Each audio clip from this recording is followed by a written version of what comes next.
नमस्कार। भारतीय निवेशक परिवार में आप सभी का स्वागत है। आशा करते हैं आप सभी अच्छे होंगे और आपके परिवार में भी सब सही होगा, साथ में आपका अकाउंट भी ठीक होगा। बेशक आज निफ्टी कुछ ख़ास नहीं था, ना अप साइड में कुछ ख़ास, ना डाउन साइड में कुछ ख़ास, 0.11% डाउन था। लेकिन इंडिविजुअल स्टॉक्स जिनकी हम लोग बात करते हैं, चाहे वो पब्लिक के आइडियाज़ हों या प्रो के आइडियाज़ हों, उनकी परफ़ॉर्मेंस काफ़ी अच्छी रही है। इंडिविजुअल स्टॉक्स की बात करें तो उनकी परफॉर्मेंस काफ़ी अच्छी रही है। निफ्टी भले ही कुछ ख़ास नहीं था, 0.11% जैसे बताया अभी 0.11% डाउन था। बात करें निफ्टी की तो निफ्टी ओपन हुआ था 17,220 पे, उसके बाद उन्होंने एक हाई क्रिएट किया 17,286 का। फिर लेकिन जो क्लोजिंग हुई है, वो हुई है इनकी 17,213 पे, ₹213.60 पे इनकी क्लोजिंग हुई है। तब निफ्टी ने कुछ खास एज सच किया नहीं है, लेकिन अगर वहीं जो स्टॉक्स हम लोग शेयर करते रहे हैं, उनकी बात करें तो काफ़ी अच्छी परफॉर्मेंस रही है। जैसे कि कल एक स्टॉक शेयर किया गया था, वैसे वो स्टॉक पहले भी बात हुई थी, जो मार्केट एंड यू का फर्स्ट एपिसोड था, उसमें भी बात की गई थी, शिवा मिल्स, उसकी कल फिर से बात की गई थी। तो ये चार्ट अच्छा लग रहा था तो कल फिर से उनको उनकी बात की गई। तो आप देखिए आज उन्होंने क्या किया। आज वो लगभग 20% अप थे और जब से पहली बार इनकी बात की गई थी शायद 13 या 14 दिसंबर के आसपास, तब से अब तक में 37% अप है। मतलब अब आज 29 दिसंबर है, लगभग 15 दिन में 35-37% कर दिया इन्होंने। अब इससे ज़्यादा क्या ही चाहिए मतलब लोगों को। और मार्केट काफ़ी अच्छी चल रही थी पिछले कुछ दिनों से, तो लोगों की उम्मीदें काफ़ी बढ़ गई हैं। लोग अपने प्रोसेस भूल रहे हैं, रूल्स भूल रहे हैं कि कैसे क्या करना था। मार्केट जब अच्छी हो, तब आपको प्रॉफ़िट देख कर के ज़्यादा उत्साहित नहीं होना है कि ठीक है, ये 50% बढ़ गया, अभी तो सब सही चल रहा है, अभी और बढ़ेगा। ऐसा नहीं करना है। यदि आप ऐसा करेंगे कि अभी तो सब ठीक चल रहा है, कोई दिक्कत नहीं है, चलने देते हैं। इसमें कई बार क्या होगा कि कोई स्टॉक है, आज 20% अप हुआ, कल हो सकता है वो 5-6% करेक्ट हो जाए। और ऐसा होता है जनरली, आप देखते हैं तो जनरली ऐसा होता दिखेगा आपको कि कुछ स्टॉक्स आज 20% या 10% का सर्किट मारे। अगर 10% का सर्किट है तो कल 2-4% करेक्ट हो गए और 20% है तो 4-6% करेक्ट हो गया। ऐसा होता दिखेगा। तो आपको ऐसे जो सडन मूव मिलते हैं उनमें प्रॉफिट बुक कर लीजिए, पार्शियल कर लीजिए। मतलब हो सकता है आप कुछ हिस्सा, आपने जितने भी स्टॉक ले रखे हैं उसमें से कुछ हिस्से आपने बेच दिए। तो भी तो अब ऐसा करने से आपको एक दुःख नहीं होगा। जस्ट इमेजिन कि स्टॉक गिर गया, तो आपको ये दुःख नहीं होगा कि प्रॉफिट खत्म हो गया हमारा। वहीं अगर स्टॉक बढ़ गया, दुःख तब होगा लेकिन इतना दुःख नहीं होगा जितना पूरा बेचने पे होता। तो मतलब थोड़े-थोड़े हिस्से करके बेचिए आप। और ऐसे जो सडन मूव्स मिलते हैं, कभी 1 दिन में 20% या 3-4 दिन में 20-25% इनमें मिल जाए, उनमें प्रॉफिट बुक कर लेने में ज़्यादा समझदारी रहेगी। ये बात निफ्टी की कर रहे थे। अब बात करते हैं अगर सेक्टोरल व्यू में, तो आज निफ्टी फार्मा और निफ्टी ऑटो सिर्फ यही 2 थे जो ग्रीन थे। निफ्टी फार्मा 1.71% अपसाइड पे थे और निफ्टी ऑटो लगभग 0.5%। बाकी सारे रेड पे हैं। सबसे ज़्यादा रेड में बात करें तो निफ्टी मेटल है, 1%, 1.05% डाउन है ये। और निफ्टी मीडिया की बात करें तो ये भी लगभग 1% डाउन है। Nifty PSU bank 0.75%, Nifty bank, Nifty FMCG, Nifty energy, Nifty financial services, Nifty IT, Nifty realty, ये सब डाउन है। फार्मा और ऑटो यही 2 थे जो आज अपसाइड में थे। वहीं अगर निफ्टी फार्मा में बात करें कि सबसे ज़्यादा परफॉर्म किसने किया है, तो वो लॉरस लैब है, जो लगभग 3.5% अप थे। उसके बाद सन फार्मा लगभग 3%। इसके बाद Cadila, Divi's lab, doctor Reddy, Ipca, Biocon, lupin, Abbott, Torrent, granule, ये सारे अपसाइड में ही थे। सिर्फ इसमें एक ही डाउनसाइड में दिख रहा है, वो स्टार है। और अगर निफ्टी ऑटो में बात की जाए कि कौन से स्टॉक्स थे जिन्होंने अच्छे से परफॉर्म किया है, तो वो सबसे ज्यादा टॉप पे जो मिल रहे हैं वो आयसर मोटर्स हैं, लगभग 3.3% के साथ में। उसके बाद Bajaj auto, TVS motor, MRF, ये सारे टॉप पे ही, मतलब ग्रीन पे थे। और अगर डाउन साइड में बात की जाए तो अशोक लीलैंड ये 1.42% आज डाउन थे। इसके बाद Exide industries 0.89%, Tata motors 0.87%, MNM, TI India, Bharat forge, ये सब डाउन साइड में ही थे। अगर बात करें निफ्टी रियलिटी में, तो ये लोढ़ा ये 2.8% अप साइड पे थे। इसके बाद आईबी रियल एस्टेट है, ये 1.48, लगभग 1.5% अप थे। इसके बाद शोभा, ओबरा रियल्टी, गोदरेज प्रॉपर्टीज, ये अप साइड पे थे। अगर डाउन साइड की बात की जाए इनमें, तो Phoenix limited, Sunteck, Prestige, Brigade, DLF, ये डाउन साइड पे थे। इनमें सबसे ज्यादा डाउन फिनिक्स लिमिटेड थे, लगभग 3.5% डाउन। उसके बाद बात करें तो सनटेक डाउन था 2.86%। ये निफ्टी रियल्टी की बात हुई। अब बात करते हैं निफ्टी आईटी की। तो निफ्टी आईटी में सिर्फ दो ही स्टॉक थे जिन्होंने अच्छा परफॉर्म किया आज। वो एल टी टी एस, ये लगभग 1.5% अपसाइड पे थे, 1.42। और एच सी एल टेक, ये 0.62% अपसाइड पे थे। बाकी ज्यादातर डाउन पे ही थे, और सबसे ज्यादा डाउन टेक महिंद्रा था, 1.07%। इसके बाद Mphasis, Mindtree, TCS, Wipro, Infosys, Coforge, LTI, ये सारे डाउन पे ही थे। इसके बाद बात की जाए अगर निफ्टी फाइनेंशियल सर्विसेज की, तो इसमें बजाज फिनसर्व ये लगभग 1% अपसाइड पे थे। इसके बाद पीईएल 0.7%, एसबीआई लाइफ ये भी 0.7% के आसपास, एचडीएफसी लाइफ 0.4%, और Muthoot finance, Bajaj finance, HDFC, MC, MNM finance, ये अपसाइड पे थे। लेकिन अगर डाउन साइड में बात की जाए तो आईसीआईसीआई प्रुडेंशियल ये 1.6% डाउन था। उसके बाद एसबीआई 1.47, और ये Chola Finance, Axis Bank, PFC, ICICI Lombard, Kotak Bank, ये सारे डाउन पे ही थे। नेक्स्ट में बात की जाए अगर निफ्टी एनर्जी की, तो इसमें बीपीसीएल और रिलायंस ये दो थे जो अप साइड में थे। और बीपीसीएल 0.18% अपसाइड पे, रिलायंस 0.17% अपसाइड में। बाकी ONGC, Adani Green, Power Grid, Adani Trans, GAIL, IOC, NTPC, Tata Power, ये सारे डाउन साइड में थे। इनमें सबसे ज्यादा डाउन था टाटा पावर 0.97%, उसके बाद एनटीपीसी 0.77%। अगर बात करें एफएमसीजी की, निफ्टी एफएमसीजी की, तो इसमें अपसाइड पे रेडिको। रेडिको इसकी बात शायद 2-3 बार हो चुकी है इस सीरीज में, मार्केट एंड यू सीरीज में 2-3 बार बात हो चुकी है कि काफी अच्छा स्टॉक है, बिजनेस काफी अच्छा है। तो ये आज अपसाइड पे थे 4.76%।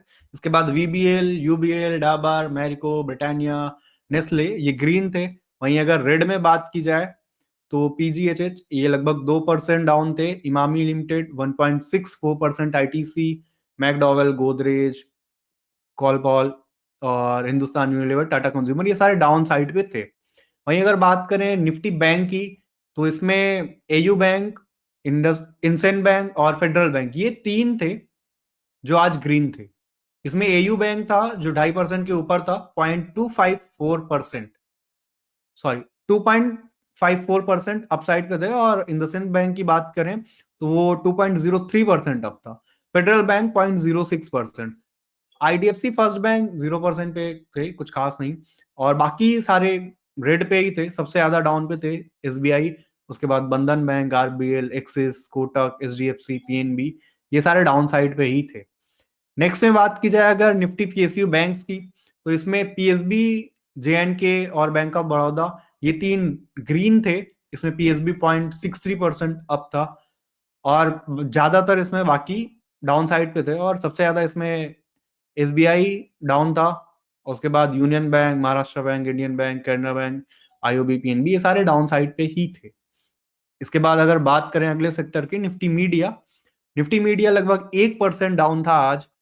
इसमें सिर्फ 3 स्टॉक्स थे जो आज ग्रीन थे, आइनॉक्स, नजारा और हाथवे। आइनॉक्स लगभग 1%, उसके बाद नजारा, हाथवे। और अगर डाउन साइड में बात की जाए तो डिश टीवी लगभग 4% आज हिट हुए, 3.85% डाउन था ये।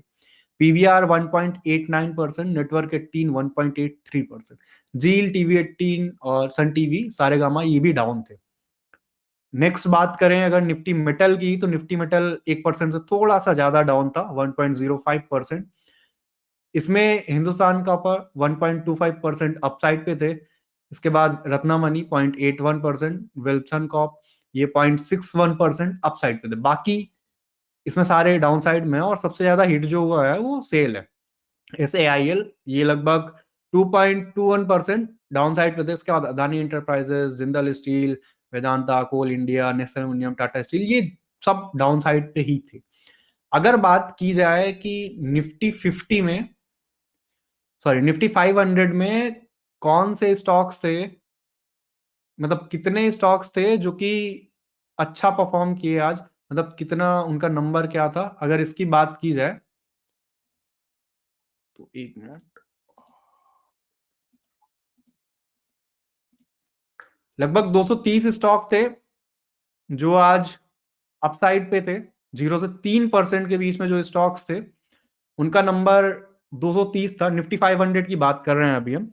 निफ्टी 500 में 0 से 3% के बीच में जो स्टॉक्स अप थे वो 230 थे। वहीं अगर डाउन साइड में बात की जाए 0 से 3% के बीच में कितने स्टॉक्स थे, तो वो लगभग 234 थे।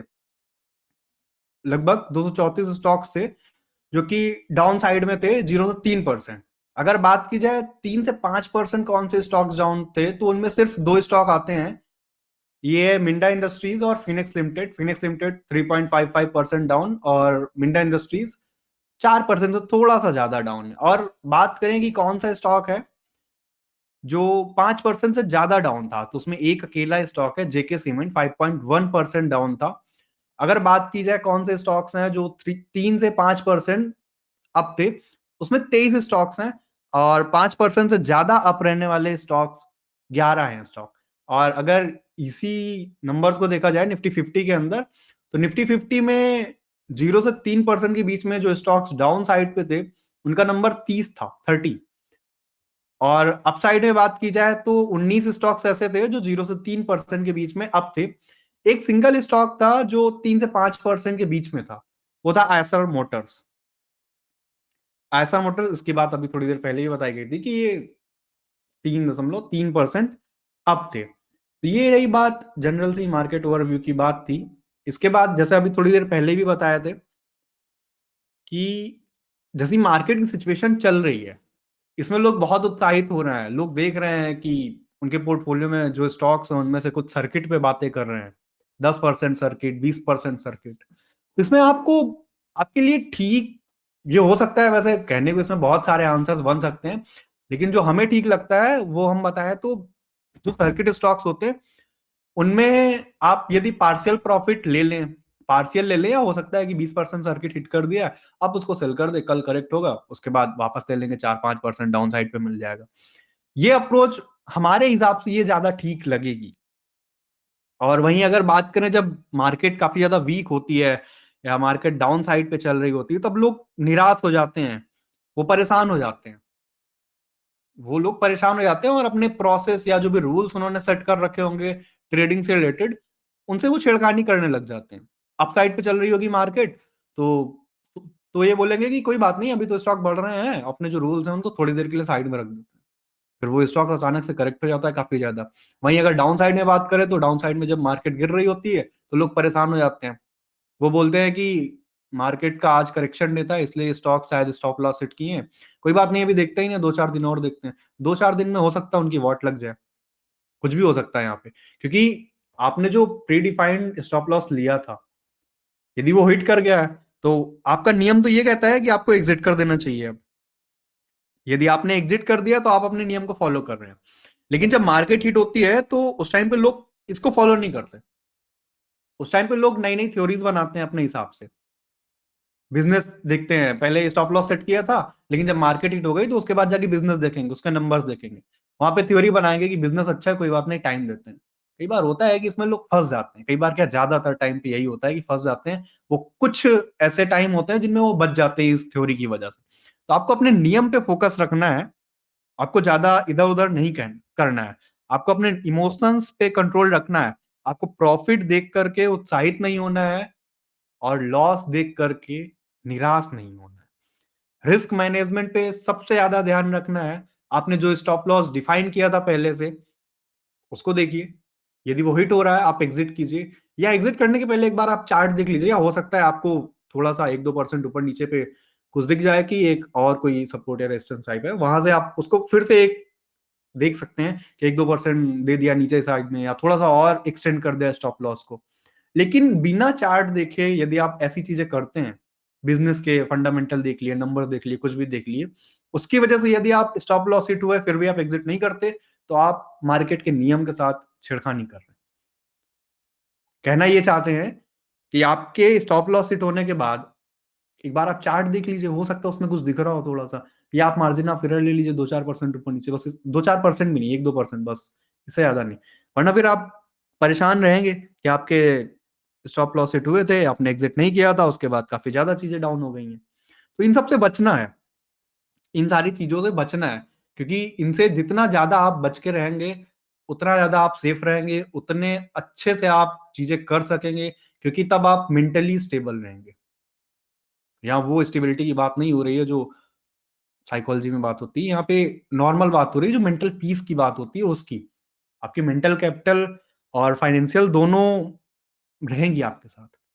लेकिन यदि आपने प्रोसेस से, नियम से छेड़खानी की, तो फिर या हो सकता है कि दोनों चली जाए, या कोई एक रहे और एक चली जाए। तो इनसे बचना है, आपको दोनों को साथ रखना है। कोई एक साथ रहेगी तो दिक्कत हो जाएगा। एक बार फिर भी थोड़ा सा फाइनेंशियल कैपिटल हिट हो जाए, उससे ज्यादा दिक्कत नहीं होगी, लेकिन अगर मेंटल कैपिटल हिट हो गई तो उससे बहुत ज्यादा दिक्कत हो जाएगी। तो इस चीज पे आपको काम करना है कि उसको कैसे बचा के दोनों को रखना है। लेकिन अगर कहीं बात हो कि एक हिट हो गई, तो फिर फाइनेंशियल कैपिटल को आप थोड़ा सा दे सकते हैं, ज्यादा उसमें भी नहीं हिट होना देना है, थोड़ा सा आप उसे दे सकते हैं कि ठीक है, मेंटल बचा के रखना। क्योंकि यदि आप स्टेबल ही नहीं रहेंगे तो कुछ अच्छे से नहीं कर सकते, फिर कितनी भी फाइनेंशियल कैपिटल हो वो वेस्ट हो जानी है। ये जनरल बातें थी जो करनी थी। वैसे सीवा मिल्स के बारे में बताया गया, कल बात हुई थी उस स्टॉक के, आज वो 20% सर्किट पे थे। अगर उनके चार्ट की बात की जाए तो कल ही बताया गया था, आज 20% कर दिया है। आई थिंक पार्शियल प्रॉफिट तो ले लेना चाहिए था।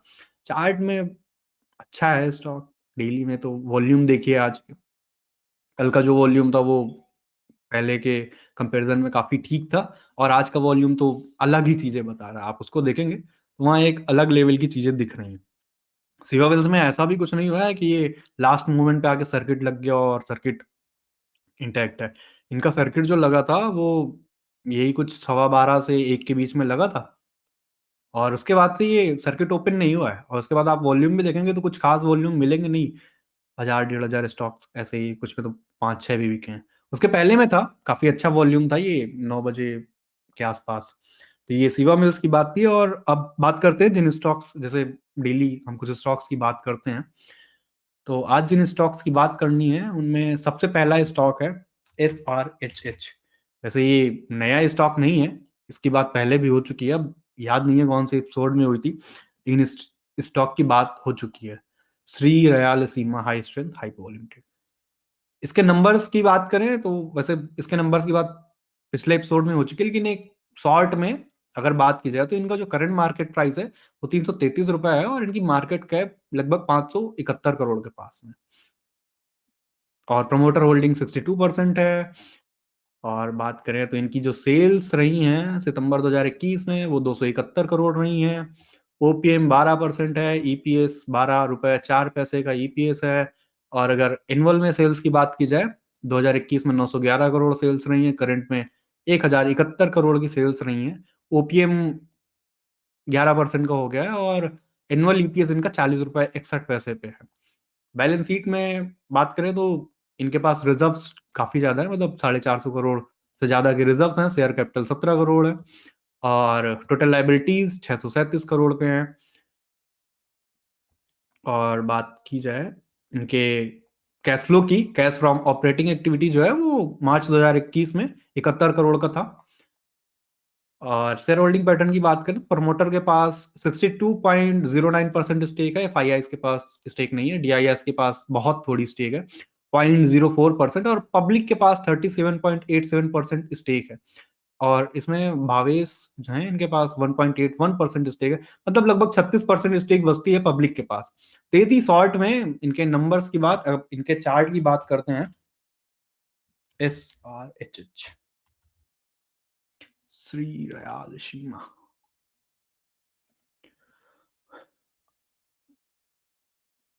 आज ये स्टॉक 0.89% अप था। वैसे अगर इनका आप डेली चार्ट देखेंगे तो इनकी शायद बात हुई थी जो 13-14 दिसंबर के आसपास हुई थी, उसके बाद से स्टॉक डाउन हो गया।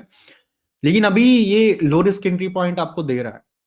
आप देखिए चार्ट को, चार्ट ओपन कीजिए। चार्ट में जो करंट में सिचुएशन बन रही है उसके अकॉर्डिंग हमें ऐसा लगता है कि ये स्टॉक काफी अच्छा परफॉर्म करेगा। ये लो लो रिस्क एंट्री पॉइंट दे रहा है तो इसकी फिर से बात की जा रही है। अगर इनकी वीकली चार्ट को देखा जाए तो वीकली चार्ट पे भी देख सकते हैं आप कि जो लास्ट वीक था उससे दोनों कैंडल्स में थोड़ा सा अंतर है। वैसे इनका चार्ट ठीक है, मतलब कुछ दिक्कत नहीं है इसमें। थोड़ा सा डाउन हुआ था तो आपको लो रिस्क एंट्री पॉइंट मिल रहा है स्टॉप लॉस के काफी। यदि आप स्टॉप लॉस रखेंगे तो उसके काफी पास में रहेगा, ज्यादा दिक्कत नहीं है, काफी अच्छा करेगा ऐसा आशा है।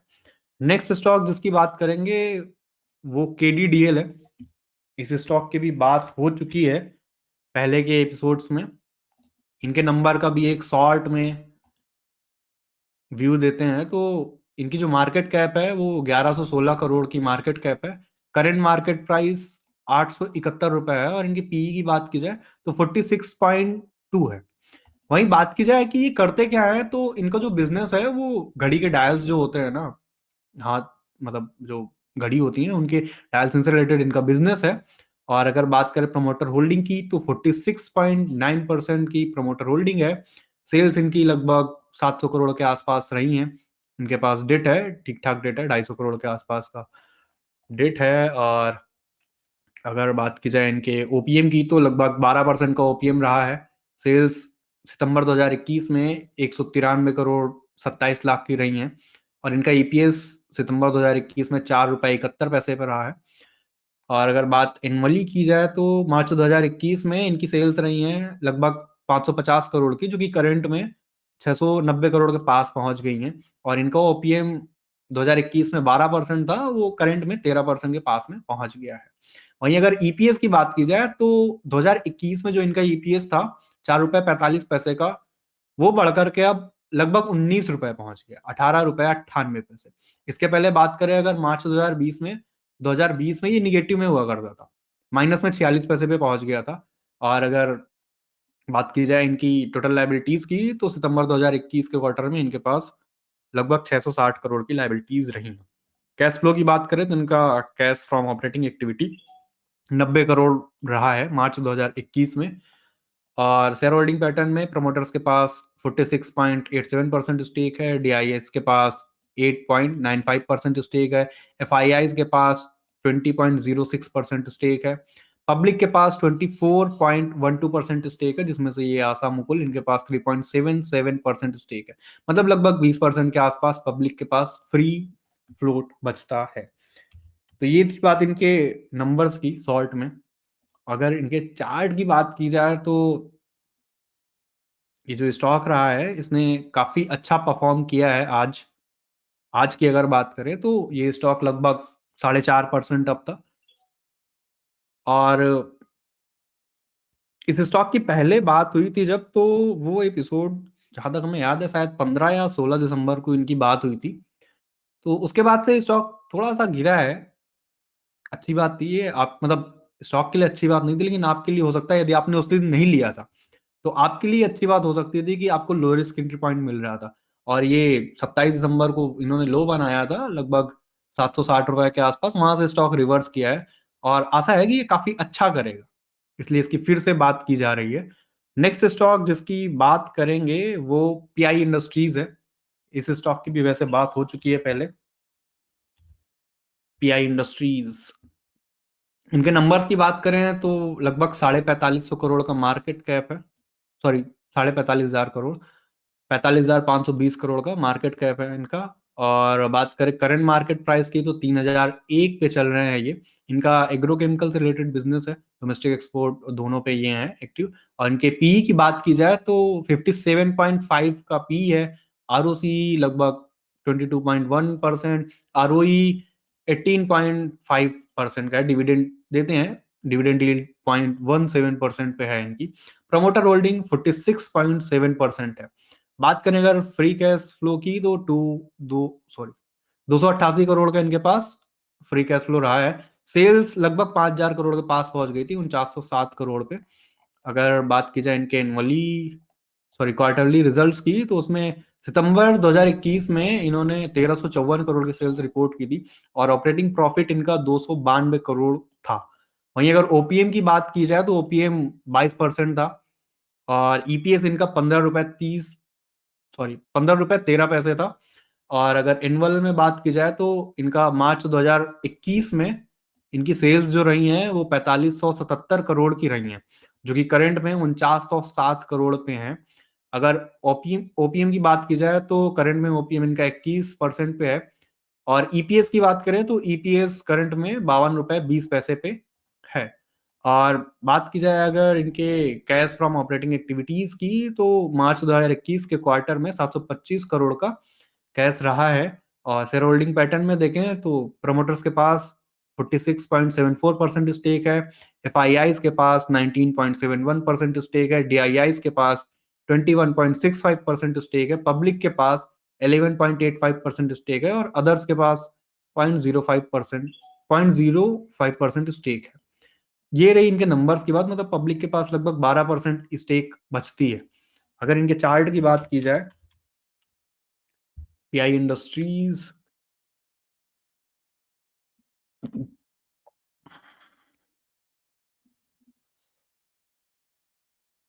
पीआई इंडस्ट्रीज एग्रोकेमिकल से रिलेटेड बिजनेस है इनका। और इनके चार्ट में बात करें तो आज ये स्टॉक कुछ खास किया नहीं है, निगेटिव में ही था 0.02%। लेकिन इसके पहले का जो दिन था, मतलब लास्ट डे 28 दिसंबर का, इसमें लगभग 4% अप था। स्टॉक काफी अच्छा है, बिजनेस भी ठीक है, नंबर्स भी ठीक हैं इनके, चार्ट का सेटअप भी ठीक है। इसलिए ऐसी आशा है कि ये स्टॉक काफी अच्छा परफॉर्म करेगा। सो आप देख सकते हैं इस स्टॉक को। और इसके बाद नेक्स्ट स्टॉक जिसकी बात करेंगे वो स्टॉक है प्रताप स्नैक्स।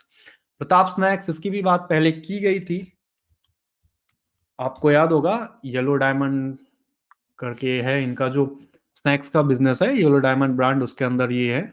और इनका स्वीट स्नैक्स का जो बिजनेस होता है वो रिच फीस्ट ब्रांड करके है, उसके अंदर ये मतलब सेल्स एंड मैन्युफैक्चरिंग का काम करते हैं। इनका जो मेन बिजनेस है वो स्नैक्स से रिलेटेड ही है। अगर नंबर्स में बात की जाए तो 1922 करोड़ इनकी मार्केट कैप रही है। करंट मार्केट प्राइस 821 रुपए पे है। और स्टॉक का पीई काफी ज्यादा है, 76.6। और अगर बात करें प्रमोटर होल्डिंग की तो प्रमोटर होल्डिंग काफी अच्छी है, 71.5% प्रमोटर होल्डिंग है इनकी। और अगर बात की जाए क्वार्टरली रिजल्ट्स की तो इनकी सेल सितंबर 2021 में 371 करोड़ रही हैं।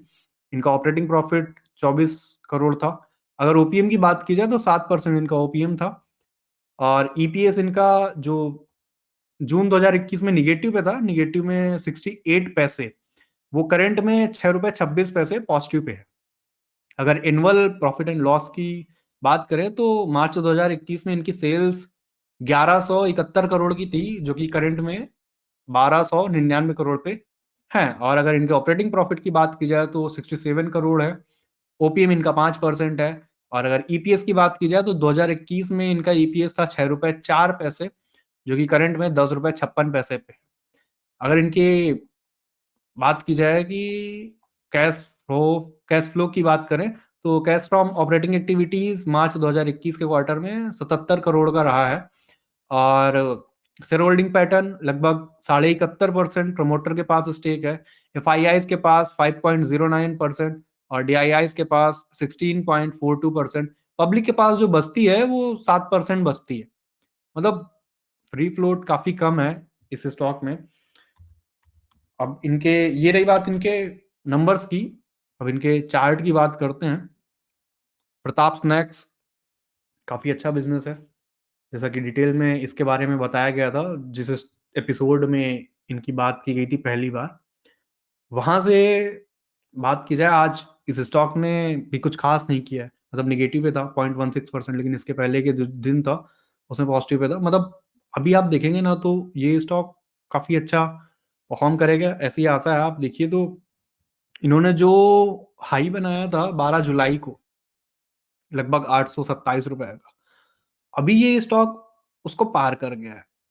इनकी जो क्लोजिंग हुई, सॉरी, इनकी क्लोजिंग जो हुई है वो हाई से थोड़ा सा नीचे है, 821 रुपए पे। जो आज का हाई था वो 833 का था। मतलब ये उसी के आसपास में घूम रहा है। तो ऐसी आशा है कि यहाँ से ये कभी भी जंप दे सकता है। तो आप देख लीजिए इसके लिए, आप देख लीजिए इसके बिजनेस को, जो भी अच्छा लगे उसके अकॉर्डिंग आप देखिए। ये स्टॉक्स थे जिनकी बात करनी थी हमें। और अगर बात की जाए जिन स्टॉक्स को हम लोग शेयर करते हैं उनके डेली परफॉर्मेंस की, तो आज जो स्टॉक सबसे अच्छा परफॉर्म किया है उसकी बात तो पहले ही बताई गई है, शिवम मिल्स लगभग 20%। उसके बाद केडीडीएल, ईसाब, मॉसचिप, ये सारे स्टॉक्स हैं जो काफी अच्छा परफॉर्म कर रहे हैं। मतलब आप कुछ नया स्टॉक ढूंढें, उसके अंदर ट्रेड ढूंढें, उसकी जगह अच्छा यही होगा कि जो स्टॉक शेयर किए जा रहे हैं, ये जो भी स्टॉक आपकी वॉच लिस्ट में पहले से हैं, कुछ आपके फेवरेट स्टॉक होंगे, आप उन्हीं में ट्रेड देखिए, कुछ अच्छा सा ढूंढिए। क्योंकि जितनी एनर्जी आप बाहर कुछ नया ढूंढने में लगाएंगे, उतनी एनर्जी इधर लगाने में आपको कुछ नया स्टॉक जितना परसेंटेज का मूव देगा, हो सकता है उससे काफी अच्छा इधर मिल जाए। क्योंकि आपके जान पहचान के स्टॉक हैं, मतलब आप देख चुके हैं इनको, इनके बारे में ठीक ठाक समझ है आपको। तो ये जनरल सी बातें हैं जो हमें करनी थी। इसके बाद यदि आपका कोई प्रश्न है तो आप पूछ सकते हैं। हम सबको स्पीकर बना दिए हैं वैसे तो।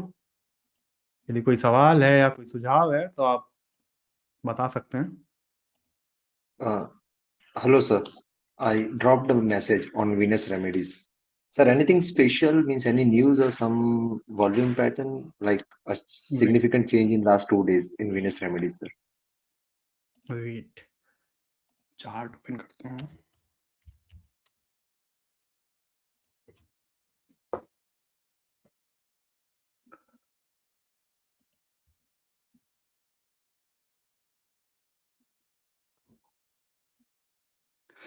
वैसे इनका वॉल्यूम देखेंगे तो जो इसके पहले एक जो इन्होंने पीक बनाया था, वीनस रेमेडीज, 9 दिसंबर का पीक था ये। इसमें इन्होंने हाई क्रिएट किया था एक 530 रुपए के आसपास का। उस वॉल्यूम के कंपैरिजन में तो ये वॉल्यूम कम है, बट यहां से स्टॉक रिवर्स कर गया है। और अभी ये स्टॉक, ऐसा हमें लगता है कि ये स्टॉक काफी अच्छा परफॉर्म कर सकता है यहाँ से। क्योंकि आप देखिए पिछले 2 दिन के वॉल्यूम को देखेंगे तो जो इनका एवरेज वॉल्यूम है उसके भी ऊपर है, और पिछले वॉल्यूम से भी काफी अच्छा है। तो मतलब ठीक है, स्टॉक रिवर्स कर चुका है। अब ज्यादा टाइम वेस्ट नहीं करना चाहिए स्टॉक को, ऐसा हमें लगता Okay, sir. Thank you. है। Okay. Hi, BN. I had a doubt regarding like two stocks. One is this latent view.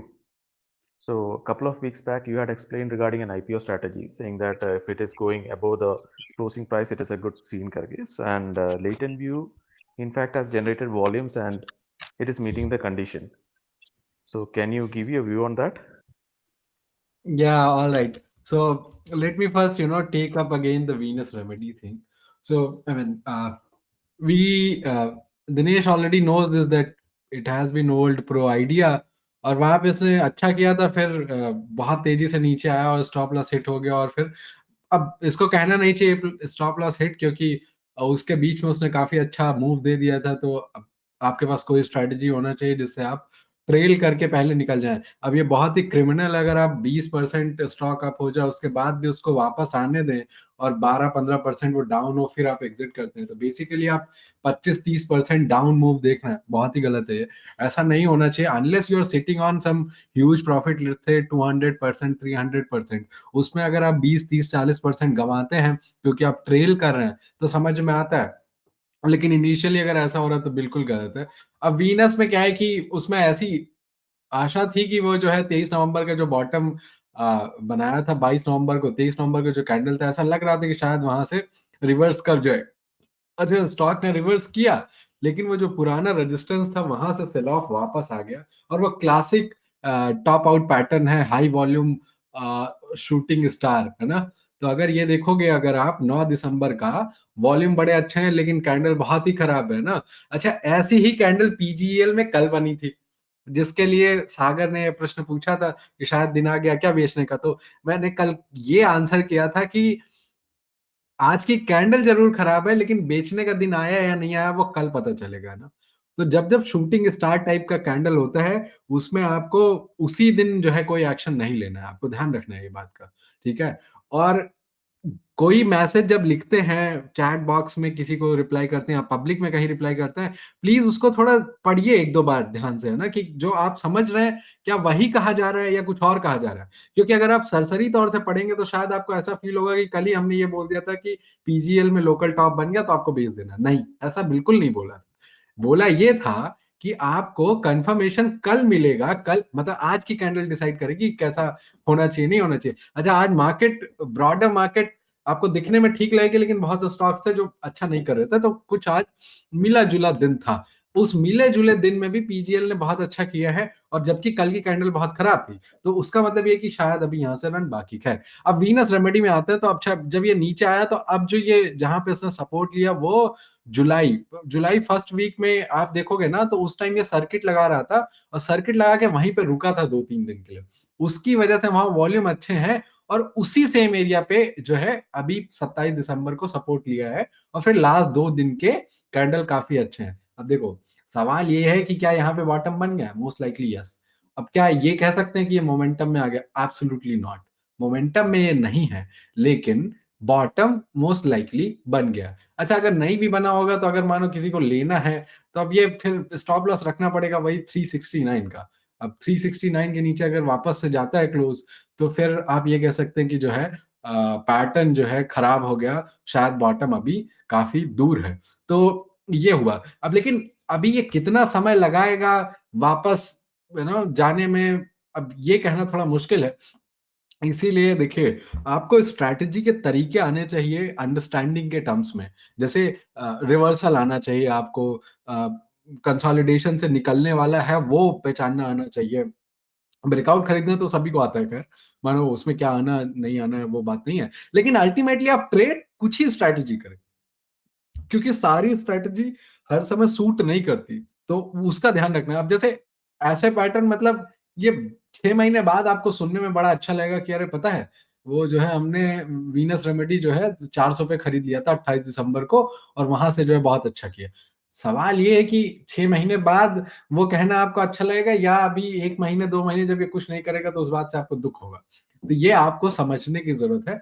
आपको जो है मतलब स्ट्रैटेजी, मतलब देखिए, बहुत चीजें जो लाइफ में ऐसा होता है कि जो रेगुलर चीज है स्टेटस क्वो वाली, अगर आप वो फॉलो करते हैं तो आपको उतना अच्छा नहीं लगता। आपको अच्छा लगता है वो ये कि जो है आप जाएं और जाके देखें कि कॉन्ट्रेरियन व्यू कहाँ पे है। तो स्टेटस को इसलिए नहीं अच्छा लगता, उसमें कोई रेबेल का नेचर नहीं है, और हम सब तो रेबेल होते हैं, खासकर जो अपने आप को होशियार समझते हैं, उनको लगता है कि भाई रेबेल नहीं है तो फिर किस बात का दिमाग है ना।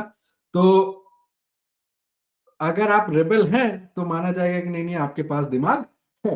तो अब ये जो बॉटम पकड़ना है ना, टॉप पे सेल करने की कोशिश करना, ये क्लासिक रेबल नेचर है ना एक टेक्निकल एनालिस्ट का, कि वो जो है ही is sort of trying to go against the broader trend which is either down side और अप साइड। और वहां पे अगर आपको आपके फेवर में चीज जाती तो आपको बड़ी खुशी होती है। लेकिन सवाल ये है, आप यहाँ खुशी और गम के लिए नहीं आए, यहाँ पे आप पैसे कमाने के लिए आए हैं। तो उस हिसाब से अगर आप देखें तो वीनस रेमेडी में मतलब है ना, इट लुक्स लाइक अभी की जो है दूर है चीजें, अभी जो है अभी टाइम लगेगा, है ना। अब ये 500 जो 50 वाला एरिया है ना, ये बड़ा स्टिफ रेजिस्टेंस है इसके लिए, मतलब काफी टाइम वेस्ट हो सकता है। यस, सो लेटेंट व्यू अगेन। Sir, या sir, या sorry to something. interrupt, sir. या Sir, on Venus Remedy, on 8th there was a news about the PLI approval, and then on 9th it gives a selling pressure, and उसके बाद continuously उसने selling behavior show किया, sir. तो what message we should consider, like इसमें किस तरह से इस न्यूज को इंटरप्रेट करना चाहिए स्टॉक के मूवमेंट के पॉइंट ऑफ व्यू से? Just for a learning I have a query this one. किस किस दिन आया था न्यूज, जरा ये बताना एक बार। 8 8 दिसंबर दिसंबर सर। को। यस अच्छा, सर, 8 दिसंबर। ठीक है, 8 दिसंबर को। तो देखो, कई बार ऐसा होता है ना कि जो आपने सुना होगा मार्केट में लोग बोलते हैं ना, by the rumour cell the news, है ना। तो ये क्लासिक वैसा ही है कि, है ना, लोगों ने उसके पहले तो खरीदा था वीनस को, 420 से जो है 520 तक पहुंच गया। लेकिन जैसे ही वो न्यूज कंफर्म हो गई कि पीएलआई, अब देखिए पीएलआई में किसने किसने अप्लाई किया ये पता होता है पहले से, है ना, ये तो ऐसा नहीं है कि बाद में पता चलता है। और पीएलआई का कब वो आउटकम पॉलिसी का अनाउंसमेंट होगा वो भी पता होता है ना, कि इस दिन इस चीज का शायद आएगा, गवर्नमेंट जब बताएगी किसको किसको अवॉइड किया किसको नहीं अवॉइड किया। तो ये तो एक्सपेक्टेड रहा होगा। अच्छा, मुझे नहीं, मैंने नहीं फॉलो किया ये न्यूज वगैरह, तो मुझे नहीं पता था इसके बारे में, ठीक है। लेकिन मैं एक नॉर्मल बाकी लोगों के लिए बोल रहा हूँ कि उनको पता रहा होगा कि जो है ना, वीनस ने भी अप्लाई किया। मिलेगा नहीं मिलेगा ये नहीं पता किसी को, लेकिन ये पता है कि वीनस ने अप्लाई किया है, और ये पता है कि इस दिन जो है आएगा कि मिला या नहीं मिला इनको। तो अब अगर वो 9 दिसंबर को न्यूज आ गई तो वो वही है ना, कि र्यूमर के पहले लोगों ने वो खरीदा और वो ऊपर जाता गया, और जिस दिन न्यूज एक्चुअली कंफर्म हो गई वो नीचे आ गया। जनरली इसका मतलब ये होता है कि मार्केट की ओपिनियन में ये कोई बिग डील नहीं थी, क्योंकि आप चाहते हैं, आप इसका उल्टा चाहते हैं कि ऐसी चीज हो जिसमें न्यूज आने के बाद अच्छा प्राइस एक्शन हो। अगर उसके बाद अच्छा प्राइस एक्शन नहीं है तो न्यूज कितनी भी अच्छी हो, ये मान लीजिए कि मार्केट उसको कोई खास तवज्जो नहीं दे रहा है, तो इसको आपको ऐसे देखना है। जनरली ट्रेडर के पर्सपेक्टिव में यही होता है, by the news, sorry, by the rumour और सेल द न्यूज, ठीक है। Okay sir, thank you. ठीक है। अब लेटेंट व्यू की बात करते हैं। ये अच्छा लेटेंट व्यू में मैं बता देता हूँ। लेटेंट व्यू जो है शायद ये पब्लिक में मैंने शेयर नहीं किया था, बट लेटेंट व्यू बहुत अच्छा स्टॉक है। ये मैंने आईपीओ के काफी पहले बोल दिया था कि अगर आपको अप्लाई करना है तो आप अप्लाई कर सकते हो, लेकिन वही है, जो बहुत अच्छा स्टॉक होता है वो आपको आईपीओ मिलेगा नहीं, तो ज्यादातर लोगों को नहीं मिला। लेकिन मैंने ये भी कहा था कि इसमें अगर जिस भी दिन ट्रेड ट्रिगर हो जाएगा उस दिन आपको ये खरीदना है, और ऐसा नेक्स्ट डे ही हो गया। तो नेक्स्ट डे ही ये हमने इसको प्रो में जो है बता दिया था ना, 550 के आसपास शायद बताया था, दिनेश कैन करेक्ट मी, 550 555 के आसपास में बताया था। तो उस दिन भी ये 20% अपर सर्किट में बंद हुआ था जिस दिन बताया था उसके थोड़ी देर बाद, और अगले दिन फिर से 20% किया था, और अगले दिन जाके इसने मूव तो ऊपर तक दिया, 750 तक शायद गया था, लेकिन सस्टेन नहीं किया था। तो अब देखिए, अब मैंने जहां से बताया था वो 550 पे बताया था, अब 550 से 750 का मूव हो गया 2 दिन में। अब किस खुशी में आप उसको होल्ड करेंगे?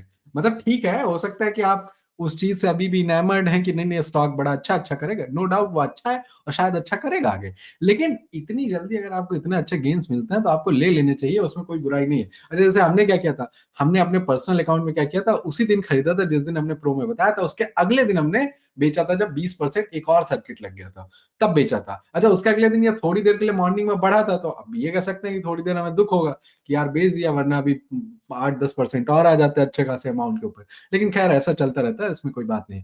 अच्छा, आईपीओ लॉजिक के हिसाब से एकदम बढ़िया परफेक्ट आज जो इसने किया है वो बहुत अच्छा है, ठीक है। अच्छा, जो इसने उस दिन किया था ना 21 दिसंबर को इसकी जो क्लोजिंग थी 490 की थी, ठीक है। और अगर आप पहले दिन की क्लोजिंग याद करोगे तो 489 की थी। आप समझ रहे हो कितना इंपॉर्टेंट है 490 का? मतलब ऐसा नहीं है कि लो बनाया नहीं है। 21 दिसंबर का जो लो है वो 486 का है, तो वो गया था स्टॉक नीचे, लेकिन वो वहां पे क्लोज नहीं हुआ। क्लोज फिर भी उसने जो पहले दिन की क्लोजिंग थी उसके ऊपर ही किया, लेकिन जो पहले दिन की ओपनिंग थी वो थी 512 की, है ना। तो आप अगर वो एकदम से स्ट्रिक्ट पैटर्न, तो अब देखिए इसमें दो तरीका है देखने का। 21 दिसंबर को कोई पहले से होल्ड कर रहा था तो उसके लिए सेल सिग्नल नहीं आया था। सेल सिग्नल आता 488 के नीचे क्लोजिंग पे, तो तब वो बेच सकते थे तब, अगर होता तो पहले से। अब अगर जिसके पास नहीं है तो शायद खरीदने का सिग्नल भी आप कहेंगे कि वहां नहीं है, खरीदने के लिए आपको वेट करना चाहिए। देखिए, हमेशा आपको एक चीज का ध्यान रखना होता है कि जो एविडेंस चाहिए होता है एग्जिस्टिंग ओपिनियन को चेंज करने के लिए, वो हमेशा हायर चाहिए।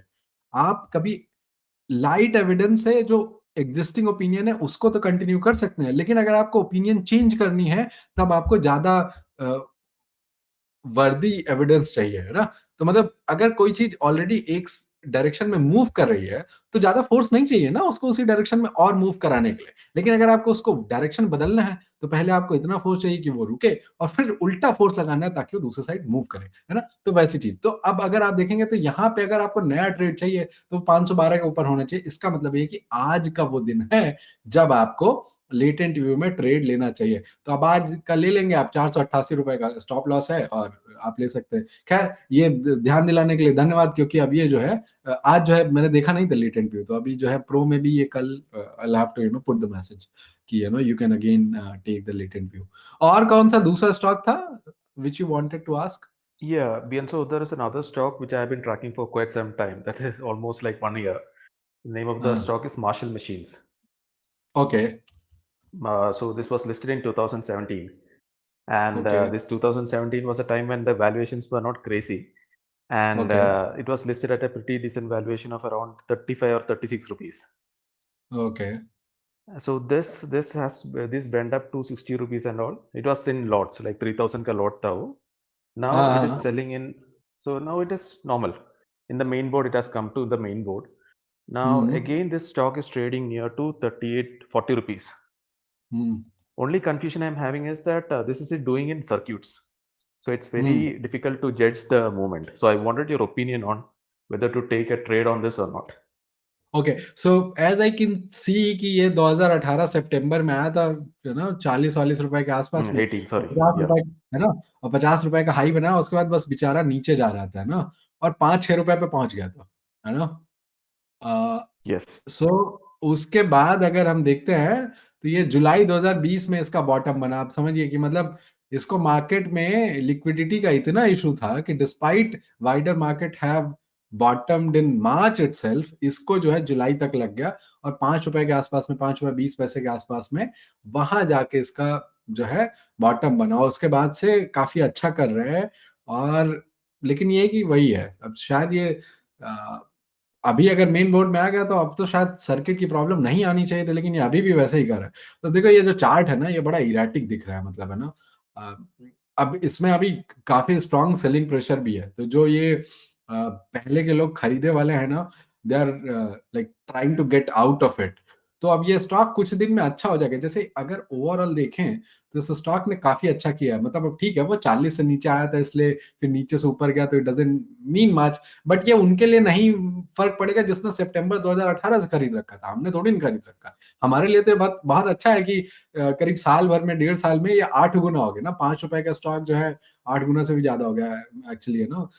तो मतलब 5 रुपए का स्टॉक जो है 65 तक पहुंच गया था, तो स्ट्रॉन्ग अप ट्रेंड में रहा है और अभी 50 डीएमए के आसपास पे घूम रहा है। तो अब आइडिया इसमें ये है कि you wait for it to like more contraction, तो वॉल्यूम और सूख जाए, इसका प्राइस और टाइट रेंज में थोड़ा मूव करने लगे। लेकिन अब इसमें रिस्क ये है कि शायद वो टाइट रेंज में पहुंचे इसके पहले ही क्रॉस सर्किट फिर से लगाने लगे, हो सकता है इस बार अपर सर्किट लगाने लगे, you might miss the bus. अब इसका कोई सीधा ऐसा आंसर नहीं है मेरे पास, लेकिन अगर आप वैसे पूछोगे ना मुझसे तो कि ये स्टॉक अच्छा दिख रहा है या नहीं, तो ये अच्छा दिख रहा है, बशर्ते बस मुझे ये चाहिए कि ये थोड़ा सा एक आध हफ्ते शायद और लेगा है ना मेरे हिसाब से। अब ये एक आध हफ्ते कैसे, जैसे ये इसने नवंबर अक्टूबर में किया था ना, something similar it will do here also. तभी ये जो हैवी वॉल्यूम में सेलिंग है ना आज, जैसे ठीक ठाक वॉल्यूम की सेलिंग है, एवरेज का ऑलमोस्ट डबल है ना, तो ये अभी इसको पहले खत्म करना पड़ेगा सप्लाई को, so that supply problem you know may be 4-5 days a week, तो एक आध वीक में सही हो जाएगा। उसके बाद अब देखिए इसमें भी कोई बड़ा स्ट्रांग वो नहीं है, जैसे कई बार जब हम प्रो में आइडिया बताते हैं ना, तो I am not necessarily worried about कि वो एकदम से प्राइस एकदम कॉन्ट्रैक्ट हो जाए, वॉल्यूम एकदम कॉन्ट्रैक्ट हो जाए। Of course that is what I teach है ना, ताकि अगर आप पर्सनल लेवल पे कुछ एनालाइज कर रहे हो और एकदम परफेक्ट एंट्री चाहते हो तो that is what you should look for. लेकिन ऐसा नहीं है कि हम हर आइडिया में ऐसा देख रहे होते बैठ के, कई आइडिया तो हम ऐसे ही बता देता हूँ, मुझे पता होता है कि वो अभी 2-3 हफ्ते लगेगा उसमें है ना, उसमें कोई इशू नहीं है, लेकिन वो इसीलिए हम रेंज बताते हैं प्राइस खरीदने की और वो सब। तो वो, लेकिन अगर आप पर्सनल लेवल पे कर रहे हो तो तरीका ये है कि आपको वेट करना चाहिए है ना, कि थोड़ा और, खास तौर से उन लोगों के लिए जो हैवी पोजीशन बनाते हैं। जैसे हैवी पोजीशन का मतलब ये नहीं है अमाउंट से, हैवी पोजीशन का मतलब परसेंट से। अगर कोई 10%, 20% ऐसे यू नो अकाउंट का ट्रेड करता है एक स्टॉक में, तो ऐसे इंसान को कोशिश करना चाहिए कि जो आपकी एंट्री है वो काफी अच्छी, वो रैंडम एंट्री नहीं हो सकती। लेकिन अगर आप 2%, 3%, 5%, 5% से कम एलोकेट करते हैं एक स्टॉक में, तब तो आपके पास 20 से ज्यादा आइडिया होंगे, तब फर्क नहीं पड़ता अगर आप 2-4 स्टॉक रैंडमली भी सिलेक्ट कर, मतलब रैंडम नहीं है एकदम, you still have the analysis done and everything, is just that कि आपकी एंट्री बहुत ऐसे प्रिसाइज नहीं है, इट इज स्टिल फाइन, क्योंकि 1 वीक और 2 week later it will come into the right spot. तो उस चीज का ध्यान रखना। तो दिस इज लुकिंग गुड। और चूंकि ये मार्शल मशीन है तो अब टेक्सटाइल वाले अदरवाइज भी बाकी सब अच्छा ही कर रहे हैं, तो ऐसा कुछ है नहीं, ये भी अच्छा करना चाहिए। खासतौर से देखिए जो एसएमई वगैरह से स्टॉक आता है ना, उसमें कई बार ग्रोथ बड़ी अच्छी होती है।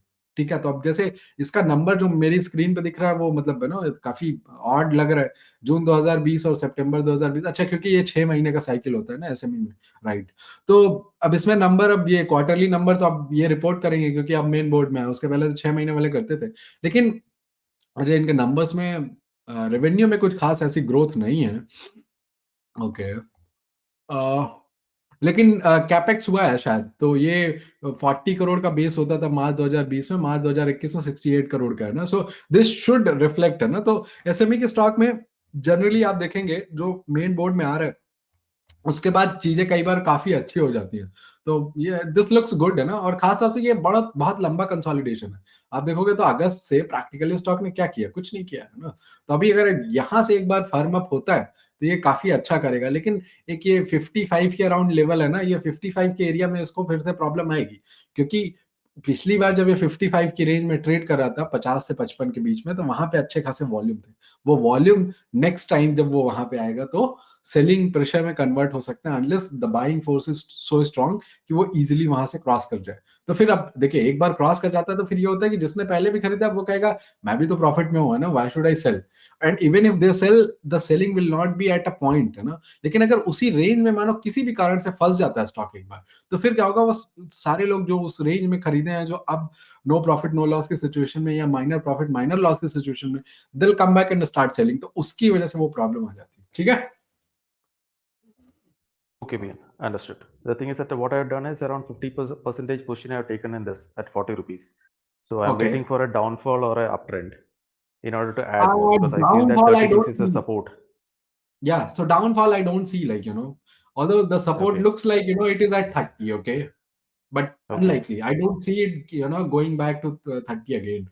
Most likely, it will do some time pass, and, 38 is probably the level from where it should reverse. Okay. Okay, Bian, understood. Thank you.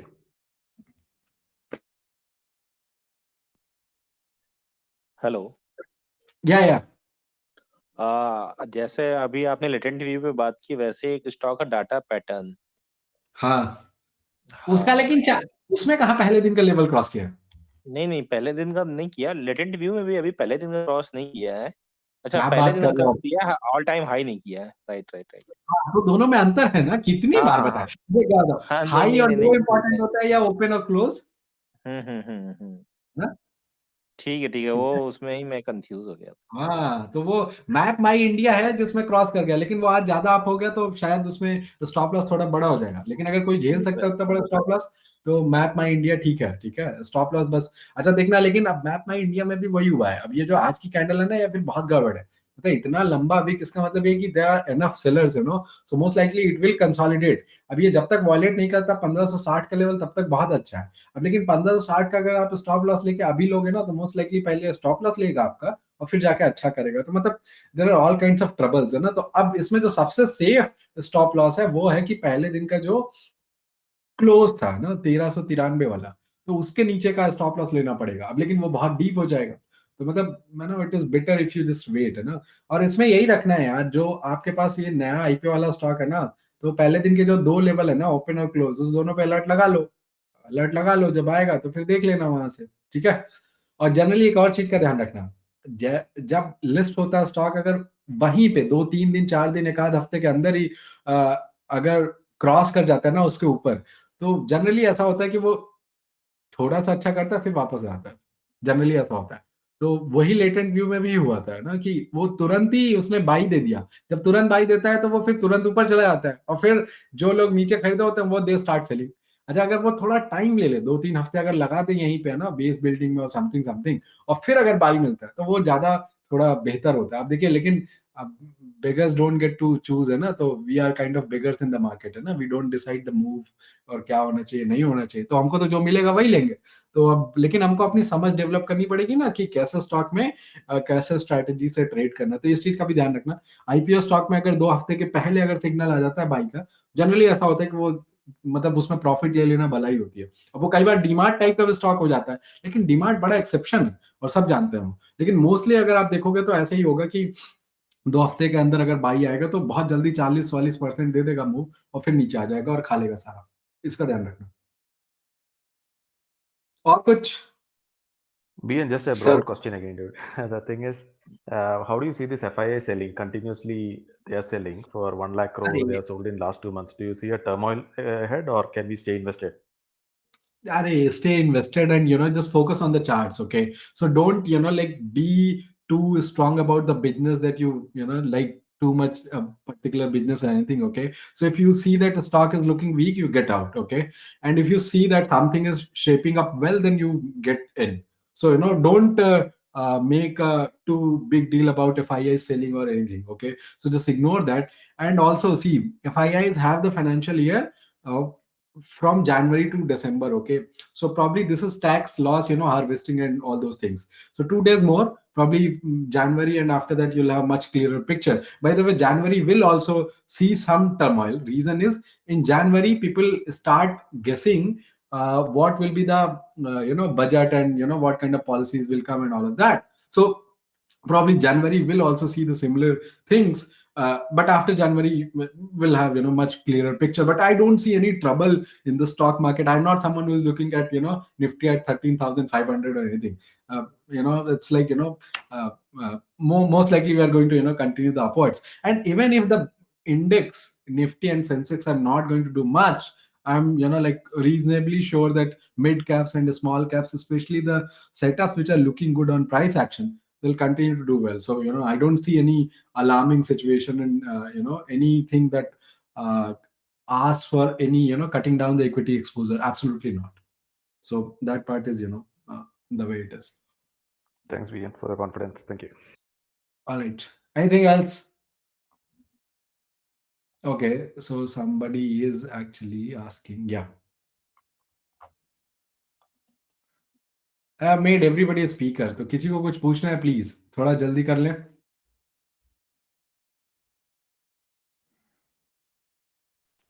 Hello, Bian.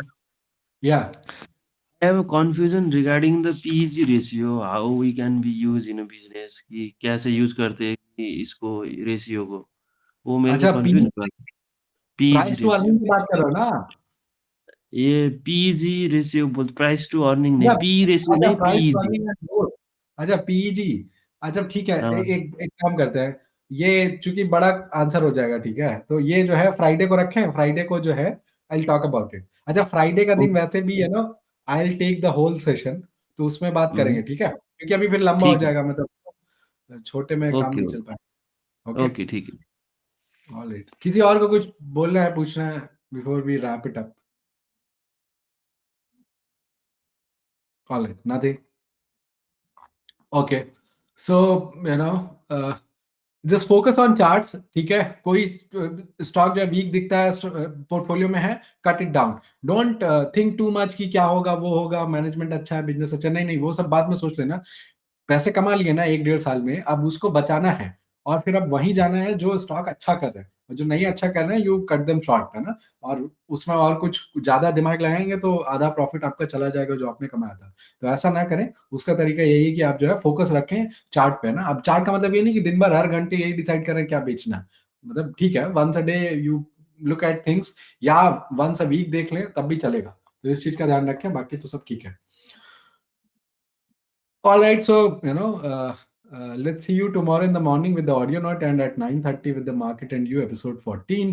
Thank you for giving your valuable time. It is already almost an hour. See you tomorrow, and tomorrow we'll have one weekly video also. We'll see some stock. You can suggest in the group also and Twitter also if you have something particular which you want us to cover. The stock should make sense in terms of chart also. It shouldn't be just some great business. Because it has to have some value which people can take right away. It shouldn't be just the general understanding or anything. So yeah, you can suggest whatever you have on your mind, and then we'll take it from there. All right, see you tomorrow.